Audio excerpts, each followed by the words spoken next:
Hoje vamos ver a segunda reportagem da série sobre a ditadura militar no Brasil. Os estudantes assumiram participação maciça na resistência contra o regime. E em 1º de abril de 1964, aqui em Belém, no momento em que participavam de uma vigília cívico-partidária, foram presos pelos militares.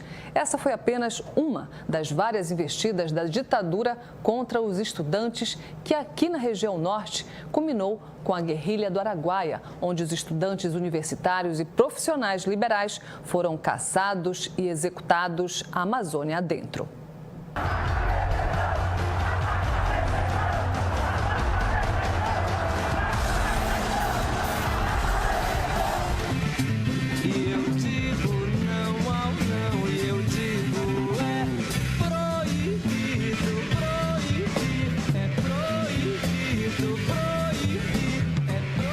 Neste ponto da Avenida José Malcher, em Belém, foi registrado um dos momentos mais representativos da vitória dos golpistas no Pará.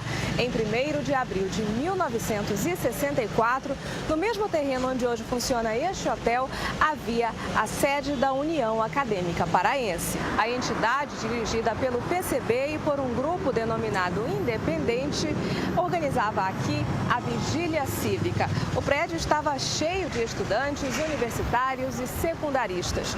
Todos foram presos durante a invasão dos militares naquela noite. Não vamos esquecer que em 64, Belém é muito mais provinciana do que é hoje. Em Belém, aparentemente, é uma cidade, é a metrópole da Amazônia, mas você verifica que a cena cultural, a cena política é dominada por poucos personagens. Os estudantes, apesar de serem numerosos, ainda é um movimento, apesar de ser muito forte, de ser frenético, de ser muito eloquente, são poucos os personagens que ainda existem. Então, desde 64, desde as prisões no dia 1º de abril e prisões que se seguiram a partir do dia 5, 7 de abril, marcaram esses sujeitos. Na época, o publicitário Pedro Galvão era presidente da União Acadêmica Paraense. Eu acho que fazia parte da nossa natureza, como estudantes naquela época, a participação na vida universitária e a participação na política. Portanto, nós achávamos que era uma obrigação nossa, uma obrigação cidadã, a participação política. O que será que andam suspirando pelas alcovas, que andam sussurrando em versos e trovas? Protagonista na cena política brasileira nas décadas de 1960 e 1970, o movimento estudantil foi fundamental na resistência à ditadura. Os diretórios centrais estudantis e entidades como a UNE, a União Nacional dos Estudantes, tinham o poder de mobilizar multidões em protestos contra o regime. Depois de 68, quando os militares anunciaram o ato institucional número 5, a repressão se tornou mais intensa. A ausência de qualquer liberdade, o terror policial, a proibição da arte, a proibição da pesquisa. A gente vê na época estudante universitário os nossos grandes mestres, Celso Furtado, Caio Prado Júnior, Florestan Fernandes, Ottaviani, Fernando Henrique Cardoso, que era sociólogo na época, todos esses caçados e afastados da universidade. Houve uma devastação na universidade brasileira, uma verdadeira devastação. Um massacre das maiores capacidades intelectuais do país. E o terror, o saque das bibliotecas, a proibição de livros, você regrediu a uma espécie de Idade Média, livros proibidos, proibidos de editar, proibido de ler, proibido de dispor na biblioteca. Os estudantes criaram editoras clandestinas com mimeógrafo, rodando textos para poder estudar. Os estudantes com participação na resistência eram caçados, procurados como terroristas.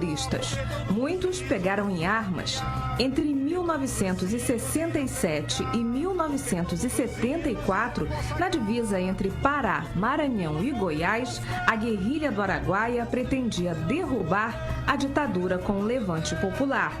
A resposta dos militares foi implacável. Menos da metade dos guerrilheiros, muitos deles estudantes, conseguiu sobreviver.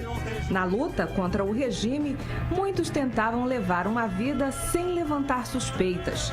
Era a maneira encontrada para dar suporte aos que já estavam na clandestinidade. Eu e outros arrecadávamos dinheiro para entregar e fazer chegar à mão desses jovens para eles poderem ter como viver, porque se eles voltassem para o seio da família, eles seriam, como aconteceu com outros, com muitos, né?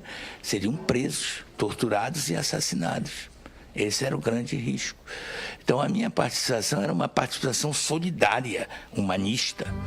Mesmo assim, o professor Roberto Correia, que na época era estudante da Universidade Federal do Pará, era vigiado e acabou preso. Eu fui preso, logo em seguida recebi a visita do senador Capiberibe.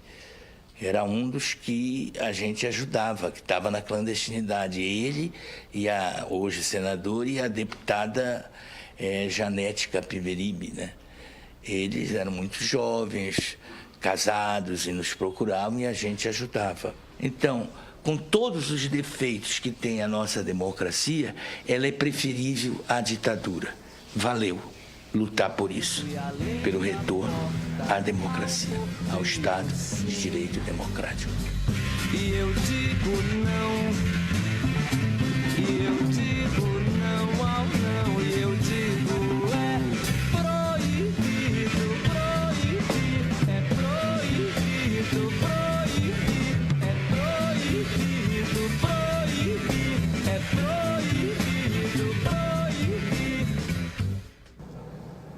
E amanhã, na terceira reportagem da série 1964, Memórias do Golpe, vamos falar sobre como a arte e a cultura driblavam a censura para fazer crítica ao regime. Não perca!